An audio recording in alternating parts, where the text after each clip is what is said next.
ದೋಸ್ತ್ ಆಲ್ಮೋಸ್ಟ್ ಒಂದು ವರ್ಷ ಆಯ್ತು ನಾನು ಯಾವ ಥರ ವಿಡಿಯೋನೂ ಮಾಡಿರಲಿಲ್ಲ ಯೂಟ್ಯೂಬ್ ಒಳಗೆ. ಆಲ್ಮೋಸ್ಟ್ ನನ್ನ ಚಾನಲ್ ಇನ್ಯಾಕ್ಟಿವ್ ಇತ್ತು ಭಾಳ ಟೈಮಿಂದ. ಲೈಫ್ನಾಗ ಭಾಳಷ್ಟು ಪ್ರಾಬ್ಲಮ್ಸ್ ಬಂದ್ಬಿಟ್ಟಿದ್ದು.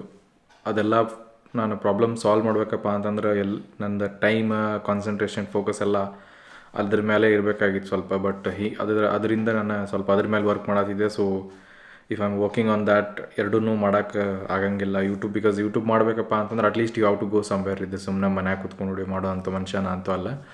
ಸೊ ಬಟ್ ಈ ವಿಡಿಯೋ ಅಂತೂ ನಾನು ಇಲ್ಲೇ ಇರ್ತೀನಿ, ಇಲ್ಲೇ ಕೂತ್ಕೊಂಡು ಮಾತಾಡ್ತೀನಿ. ಇಫ್ ಯು ನಿಮ್ಗೆ ಅದೊಂಥರ ನಾವು ಮಾತಾಡೋದು ನಿಮಗೆ ಕೇಳಾಗ್ತಿದ್ರೆ, ಅದು ಬೋರಿಂಗ್ ಅನಿಸಿದ್ರೆ ರಿಲಿ ಸಾರಿ. ಮೇ ಬಿ ನೆಕ್ಸ್ಟ್ ವಿಡಿಯೋಯಿಂದ ನೀವು ನೋಡ್ಬೋದು. ಸೊ ಬೇಸಿಕಲಿ ನಿಮ್ಮ ಲಾಸ್ಟ್ ನಾನು ಟ್ರಿಪ್ ಹೋಗಿದ್ದಂತಂದ್ರೆ ಇದು ಅರುಣಾಚಲ್ ಪ್ರದೇಶ, ಸ್ವಲ್ಪ ನಾರ್ತ್ ಈಸ್ಟ್ ಟ್ರಿಪ್ ಹೋಗಿದ್ದೆ. ಅದಾದಮೇಲೆ ಬೇರೆ ಯಾವುದೂ ನನ್ನ ವಿಡಿಯೋ ಪೋಸ್ಟ್ ಮನಾಲಿ ಒಂದು ಮಾಡಿದ್ದೆ ಅನ್ಕೊತೀನಿ.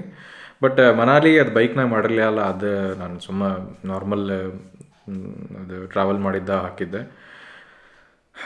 The main thing is I was not happy in India. ಭಾಳ ನನ್ನ ಖುಷಿಯಾಗಿರಲಿಲ್ಲ. ಅಷ್ಟೊಂದು ಮೆಂಟಲ್ ಪೀಸ್ ಡಿಸ್ಟರ್ಬ್ ಆಗಿತ್ತು.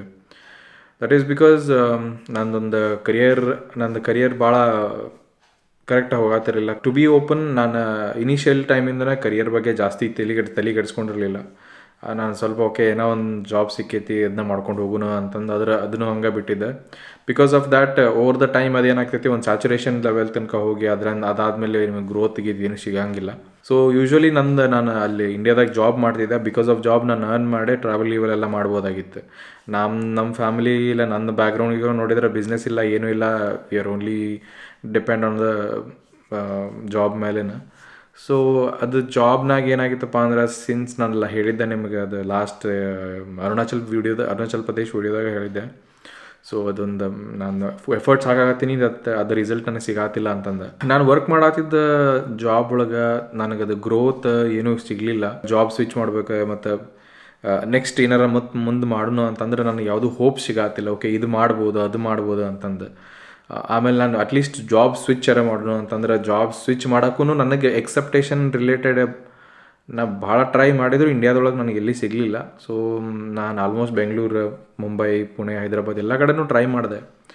ಅದು ಸಿಗಾತಿದ್ರೆ ಅದನ್ನು ಚಿಲ್ಲರ್ 30,000, 40,000, 50,000 ಅಷ್ಟೇ ಸ್ಯಾಲ್ರಿ ಇತ್ತು ಅದ್ರಾಗ. ಅದು I was not happy with that.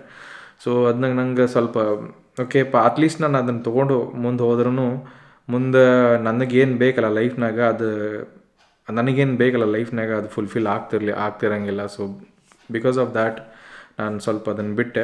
India ಬಿಟ್ಟು ಜರ್ಮನಿಗೆ ಮೂವ್ ಆದೆ ನಾನು. ಸೊ ನಾನು ಆಲ್ಮೋಸ್ಟ್ 6 months ಆಯಿತು ಜರ್ಮನಿಗೆ ಬಂದೆ. 6 ಎಲ್ಲ ಜಾಸ್ತಿನ ಮಂತ್ ಆಗೈತಿ. ಬಟ್ ಬಿಕಾಸ್ ಸ್ವಲ್ಪ ಹೋಗೋದು ಬರೋದಿತ್ತು ಇಂಡಿಯಾಗೆ ಹಂಗೆ. So almost you can consider 6 months.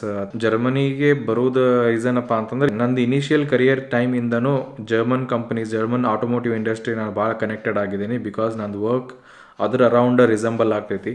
So since ಅದರಿಂದನೇ ಸೊ ನನಗೇನು ಇರೋ ಎಕ್ಸ್ಪೀರಿಯನ್ಸ್, ಅದು ಭಾಳ ಡಿಮಾಂಡ್ ಇರೋದಪ್ಪ ಅಂತಂದ್ರೆ ಜರ್ಮನಿ ಬಿಟ್ರೆ US. ಬಟ್ US-ನಾಗ ನೀವು ವಿತೌಟ್ ಸ್ಪಾನ್ಸರ್ಶಿಪ್ ಹೋಗಕ್ಕೆ ಬರೋಂಗಿಲ್ಲ. ಕಂಪ್ನೀಸ್ ಯೂಶ್ವಲಿ ಸ್ಪಾನ್ಸರ್ಶಿಪ್ನೂ ಕೊಡೋಂಗಿಲ್ಲ. ಮೋಸ್ಟ್ಲಿ ITs ಕೊಡ್ತಿರ್ಬೋದು. ಬಟ್ ನಾನು ಇರೋದು ಆಟೋಮೋಟಿವ್ ಸೆಕ್ಟರ್ನಾಗ, ಅದ್ರಾಗ ಸಿಗೋಂಗಿಲ್ಲ.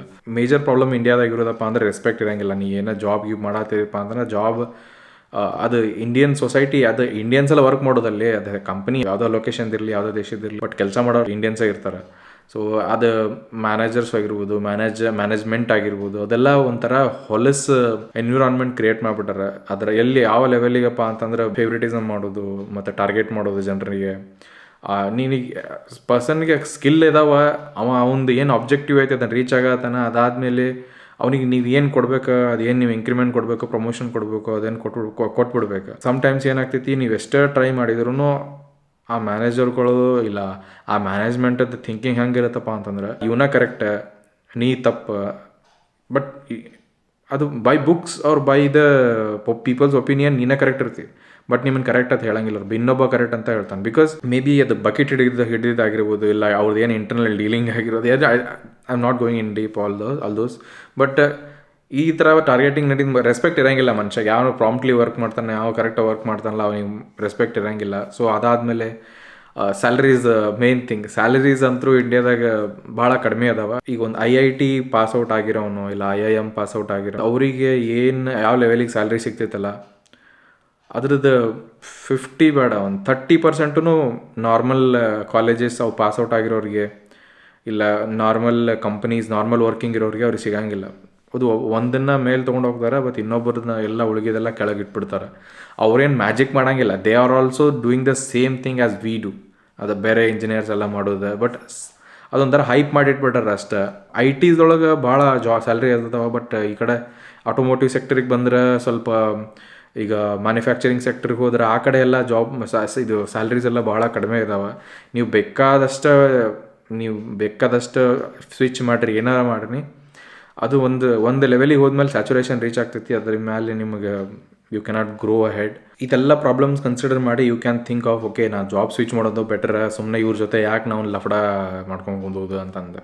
ನೀವು ಯಾವಾಗ ಜಾಬ್ ಸ್ವಿಚ್ ಮಾಡೋಕೆ ಹೋಗ್ತೀರಿ ಅವಾಗ ಗೊತ್ತಾಗೈತಿ there are literally no opportunities ಅಂತಂದು. ಲಿಟ್ರಲಿ ಭಾಳ ಕಡಿಮೆ ಆಪರ್ಚುನಿಟಿ ಅದಾವೆ. ಬಿಕಾಸ್ ನನ್ನ ಪರ್ಸನಲ್ ಎಕ್ಸ್ಪೀರಿಯನ್ಸ್ ಆಗಿ ಹೇಳಕತ್ತೀನಿ. If you are going in I T, ಇಲ್ಲ ಫೈನಾನ್ಷಿಯಲ್ ಬ್ಯಾಕ್ಗ್ರೌಂಡ್ ಇಂದ ಬಂದಿದ್ರೆ, ಇಲ್ಲ ನೀವು ಸಮ್ ಅದರ್ ಬ್ಯಾಕ್ಗ್ರೌಂಡ್ ಇಂದ ಬಂದಿದ್ರೆ ಡಿಫ್ರೆನ್ಸ್ ಆಗ್ತೈತಿ. ಬಟ್ ನನಗೆ ಎಕ್ಸ್ಪೀರಿಯನ್ಸ್ ಮಾಡಿದ ಪ್ರಕಾರ ಆಟೋಮೋಟಿವ್ ಇಂಡಸ್ಟ್ರಿ ಒಳಗಡೆ it is very very less opportunity. ಮತ್ತು ಆಪರ್ಚುನಿಟಿ ಕಮ್ಮಿ ಅದಾವ, ಬಟ್ ಕಾಂಪಿಟೇಷನ್ ಮಾತ್ರ ಹೆವಿ ಐತಿ. ಭಾಳ ಅಂದ್ರೆ ಭಾಳ ಕಾಂಪಿಟೇಷನ್ ಐತಿ. ಆ ಕಾಂಪಿಟೇಷನ್ ಒಳಗಡೆ ನೀವು ರೀಚ್ ಆಗಬೇಕಪ್ಪ ಅಂತಂದ್ರೆ it is bit hard.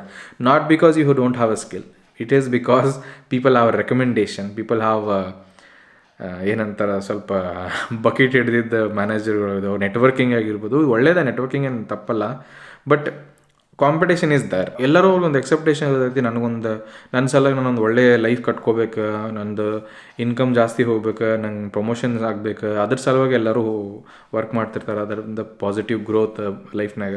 But since ನೀವು ಬೇಕಾದಷ್ಟು ಮಾಡಿದ್ರೂ, ನಿಮ್ಮದು ಫುಲ್ ಎಫರ್ಟ್ ಹಾಕಿದ್ರು ಅದು ನಿಮ್ಗೆ ಸಿಗಂಗಿಲ್ಲ ಅಂತಂದಮೇಲೆ people get settled in their comfort zone and they don't even ask for ಏನದು ಚೇಂಜ್. ಅದಕ್ಕೇನೂ ಕೇಳಂಗಿಲ್ಲ. ಅವರ ಸುಮ್ಮನೆ ಏನು ಹೋಗಾತದಲ್ಲ ಹೋಗ್ಲಿ ಬಿಡ ಅಂತಂದು ಇದ್ಬಿಡ್ತಾರೆ. ಸೊ ಅದಕ್ಕೆ I am not a person who is like, okay ನೀವು ಮ್ಯಾನೇಜರ್ಗೆ ಬಕೆಟ್ ಹಿಡಿಯೋದೆಲ್ಲ ನಮ್ಮ ಕೈಲಿ ಆಗಂಗಿಲ್ಲ, ಉತ್ತರ ಕರ್ನಾಟಕದಾಗ ಗೊತ್ತಿರ್ಬೇಕು. ನಮ್ಮ ಕೆಲಸ ಏನೈತಿ ನಾವು ಕರೆಕ್ಟಾಗಿ ಮಾಡ್ತೀವಿ, ಅದಾದಮೇಲೆ ಸೀದಾ ಮನೆಗೆ ಹೋಗ್ತೀನಿ. And I look after my personal life. So finally ಅದೆಲ್ಲ ಸ್ಟ್ರಗಲ್ ಮಾಡಿ ಅದೆಲ್ಲ ಅದನ್ನು ಫೈನಲಿ ಅದು ಮ್ಯಾನೇಜರ್ಗಳು, ಅದು ಮ್ಯಾನೇಜ್ಮೆಂಟಿಗೆ ಅದು ಮೈಂಡ್ನಾಗ ಏನು ಲದ್ದಿ ತುಂಬೈತೆ ಏನು ತುಂಬೈತೆ ಗೊತ್ತಿಲ್ಲ ನನಗೆ. They really don't care. They really company doesn't bother about your efforts that you put in. They only need the numbers, they only need the objectives. ಅದು ರೀಚ್ ಆಗಬೇಕು. ಸಮ್ಟೈಮ್ಸ್ ಅದು ರೀಚ್ ಆದ್ರೂ ಅವ್ರು ಕೊಡೋಂಗಿಲ್ಲ.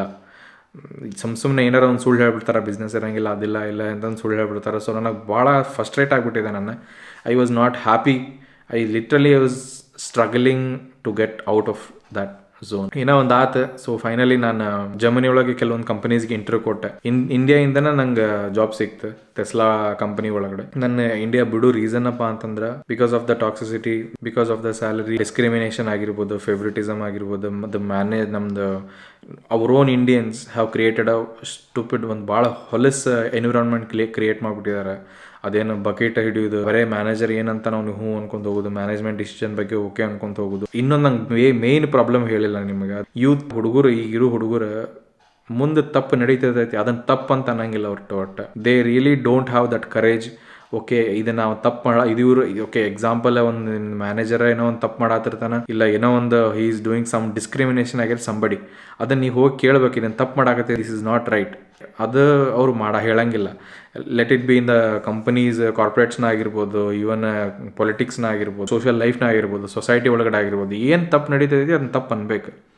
ಅದು ಬಿಟ್ಟು ಬರೀ ಬಕೆಟ್ ಇಡೋಕೊಂದಿರ್ದು majority of the population, majority of the youth population doing the same thing. ಅವ್ರಿಗೆ ಬೇಕಾದ ನೀವು ಹೇಳ್ರಿ, ಬರೀ ಯಾರು ಸಕ್ಸಸ್ಫುಲ್ ಆಗಿರ್ತಾರೆ, ಯಾರು ಪವರ್ನಾಗಿರ್ತಾರೆ, ಯಾರು ಪೊಸಿಷನ್ನಾಗಿರ್ತಾರಲ್ಲ ಅವ್ರಿಗೆ ಹೋಗಿ ಬಕೆಟ್ ಹಿಡಿದ ಕೆಲಸ ಮಾಡತ್ತಾರ, ಬೇರೆ ಏನು ಮಾಡತ್ತಿಲ್ಲ. ಥಿಂಗ್ಸ್ ಆರ್ ವೆರಿ ಚಲೋ ಇರಲಿಲ್ಲ ಅಲ್ಲಿ. ಇವನ್ ಹೆಲ್ತ್ ಕೇರ್ ನಿಮ್ಗೆ ಗೊತ್ತಿರ್ಬೋದು.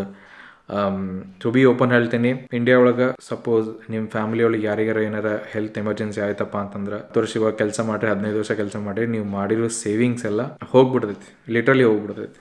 ಅಷ್ಟು ಖರ್ಚು ಬರ್ತೈತಿ. ನಾನು ಇನ್ಶೂರೆನ್ಸ್ ಮಾಡ್ತೀನಿ, ಇದು ಮಾಡಿದ್ರೂ ನಿಮ್ದು ಮೆಜಾರಿಟಿ ಆಫ್ ನಿಮ್ದು ಸೇವಿಂಗ್ಸ್ ಏನಿರ್ತೈತಿ ಎಲ್ಲ ಹೋಗ್ತೈತಿ. ಇಷ್ಟೆಲ್ಲ ಟ್ಯಾಕ್ಸ್ ಕಲೆಕ್ಟ್ ಮಾಡ್ತಾರೆ Indian government. They are collecting tax in all the possible ways. ಎಲ್ಲ ಕಡೆಯಿಂದನೂ ಟ್ಯಾಕ್ಸ್ ಇಷ್ಟು ಕರ್ನಾಟಕ, ಮಹಾರಾಷ್ಟ್ರ, ತಮಿಳ್ನಾಡು ಈ ಸ್ಟೇಟ್ಸ್ಗಿಂತ ಭಾಳ ಅವ್ರಿಗೆ ಟ್ಯಾಕ್ಸ್ ಹೋಗ್ತೈತಿ. ಬಟ್ ಆದ್ರೂ ಬೆನಿಫಿಟ್ ಏನೂ ಸಿಗತ್ತಿಲ್ಲ ನಮ್ಮ ಕಡೆ. ಸುಮ್ಮನೆ ಬ್ಲೈಂಡ್ ಹೋಗಿ ಟ್ಯಾಕ್ಸ್ ಕಟ್ಟೋದಾಗೈತಿ. I thought this is not a practical thing. ಮುಂದೆ 10 ವರ್ಷ ನಾ ಕೆಲಸ ಮಾಡಿದ್ರು, ಆಲ್ಮೋಸ್ಟ್ ನಾ 8 ಇಯರ್ಸ್ ಇಂಡಿಯನ್ ಕಾರ್ಪೊರೇಟ್ನಾಗ ಕೆಲಸ ಮಾಡೀನಿ. It's not worth it. Respect ಇಲ್ಲ ಅಲ್ಲಿ. 10 ವರ್ಷ ಡೌನ್ ದ ಲೈನ್ ನಾ ಸೇಮ್ ಲೈಕ್ ಬೇರೆ ಬೇರೆ ಅಟ್ಲೀಸ್ಟ್ ಸ್ವಿಚ್ 2-3 ಸ್ವಿಚ್ ಮಾಡ್ಕೊಂಡು ಕೆಲಸ ಮಾಡಿದ್ದೆಪ್ಪ ಅಂತಂದ್ರೆ ನನಗೆ ಅಟ್ಲೀಸ್ಟ್ ಒಂದು ಮನಿ ಕಟ್ಟೋಕ್ಕೂ ಆಗಂಗಿಲ್ಲ. ಬಿಕಾಸ್ ಆ ಥರ ಸಿಚುವೇಶನ್ ಮಾಡಿಟ್ಟಾರ. ನೀವು ಹೇಳ್ಬೋದು ಮನಿ ಕಟ್ಟೋಕ್ಕಾಗ್ತೈತಿ, ಅದಾಗ್ತೈತಿ, ಇದಾಗ್ತೈತಿ. ಮನಿ ಕಟ್ಟೋಕ್ಕಾಗ್ತೈತಿ, ಬಟ್ ಆ ಲೋನ್ ಮುಟ್ಸೋಟಿಗೆ ನೀವು ಮುದುಕರಾಗಿರ್ತೀರಿ, ಇಲ್ಲ ನಿಮ್ಮ ಜನರೇಷನ್ನ ಪೂರ್ತಿ ಹೋಗಿರ್ತೈತಿ. Things are not so good. So specially for middle class. ಈ ವಿಡಿಯೋ ನೋಡಿ ನೀವು ನನಗೆ ಜಡ್ಜ್ ಮಾಡ್ಬೋದು. It doesn't mean I am disrespecting India. No, not in any ways. ನಮ್ದು ಫಸ್ಟ್ ಬರೋದ ಕಂಟ್ರಿ. ನಮ್ದು ದೇಶದ ಮೇಲೆ ನಮ್ಗೆ ಭಾಳ ಪ್ರೀತಿ ಐತಿ. We are patriotic people. ಅದು ಒಳಗಡೆ ಪ್ರಾಬ್ಲಮ್ಸನ್ನ ಸಾಲ್ವ್ ಮಾಡ್ಬೇಕು ಹೊರತು ಇದ್ರೂ ಇಲ್ಲ ಅಂತ ಅನ್ಬಾರ್ದು. ಅದೊಂಥರ ಬ್ಲೈಂಡ್ನೆಸ್ ಆಗ್ಬಿಡ್ತೈತಿ. ಅದು ಬ್ಲೈಂಡ್ ಫಾಲೋಯಿಂಗ್ ನಮಗಂತರೂ ಇಲ್ಲ. If it is wrong, it is wrong. ಅದು ತಪ್ಪು ಅಂತಂದ್ರೆ ಮುಖದ ಮೇಲೆ ಹೇಳ್ತೀವಿ. ಅದು ಯಾರೇ ಆಗಿರಲಿ, ಪೊಲಿಟಿಷಿಯನ್ ಇರಲಿ, ಅದು ಮ್ಯಾನೇಜರ್ ಆಗಿರಲಿ, ಇಲ್ಲ ಯಾರಾದರೂ ಆಗಿರಲಿ. I am about to reach almost 30 ಆಗಕ್ಕೆ ಬರ್ತಾವೆ ನಮಗೆ ಏಜ್. ಈಗ ಡೌನ್ ದ ಲೈನ್ 10 ಇಯರ್ಸ್ ನಾ ಎಷ್ಟು ಅಮೌಂಟ್ ಲೈಕ್ ಎಷ್ಟು ನಾ ದುಡಿತೀವಲ್ಲ, ಅದು ಭಾಳ ಇಂಪಾರ್ಟೆಂಟ್ ಆಗ್ತೈತೆ ಲೈಫ್ ಒಳಗೆ. Don't take in the wrong direction. ನಾನು ಮಾಡತ್ತಿದ್ದ ಗ್ರೋತ್ ಸಲುವಾಗಿ ಅಷ್ಟೇ. ನಿಮಗೂ ಸಜೆಸ್ಟ್ ಮಾಡೋದು, ಗ್ರೋತ್ ಮೈಂಡ್ಸೆಟ್ ಇಟ್ಕೊಳ್ರಿ ಇನಿಷಿಯಲ್ ಟೈಮಿಂದ. ಬಟ್ ಇನಿಷಿಯಲ್ ಟೈಮ್ ನಾನು ಅದನ್ನು ಗ್ರೋತ್ ಮೈಂಡ್ಸೆಟ್ ಇಟ್ಕೊಂಡಿಲ್ಲ. Over the time doing lot of things, understanding the people and experiencing it by myself, how ಅದೊಂದು ಸ್ವಲ್ಪ ನನಗೆ ಗೊತ್ತಾಗೈತಿ ಯಾವ ಥರ ಮುಂದೆ ಹೋಗ್ಬಾರ್ದು ಅಂತಂದು. So it doesn't mean YouTube ಮಾಡತ್ತೀರಪ್ಪ ಅಂತಂದ್ರೆ ಯೂಟ್ಯೂಬೇ ಮಾಡೋದು. ಬಿಕಾಸ್ ಯೂಟ್ಯೂಬಿಂದ ಏನೂ ಸಿಗಂಗಿಲ್ಲ ನಿಮಗೆ, ಚಿಲ್ಲರ್ ಸಿಗ್ತಾವೆ ಅಷ್ಟೇ. I hope you find it helpful or something. It's just update about my ಲೈಫ್ನ ಏನು ಮಾಡತ್ತೀನಿ ಅಂತಂದು. ಇನ್ನು ಮೇಲಿಂದ ಬ್ಯಾಕ್ ಟು ಬ್ಯಾಕ್ ವಿಡಿಯೋ ಹಾಕಕ್ಕೆ ಟ್ರೈ ಮಾಡ್ತೀನಿ ಬಿಕಾಸ್ ಆಫೀಸ್ ಇರ್ತೈತಿ, ಎಲ್ಲ ಇರ್ತೈತಿ. So meet you in the next video.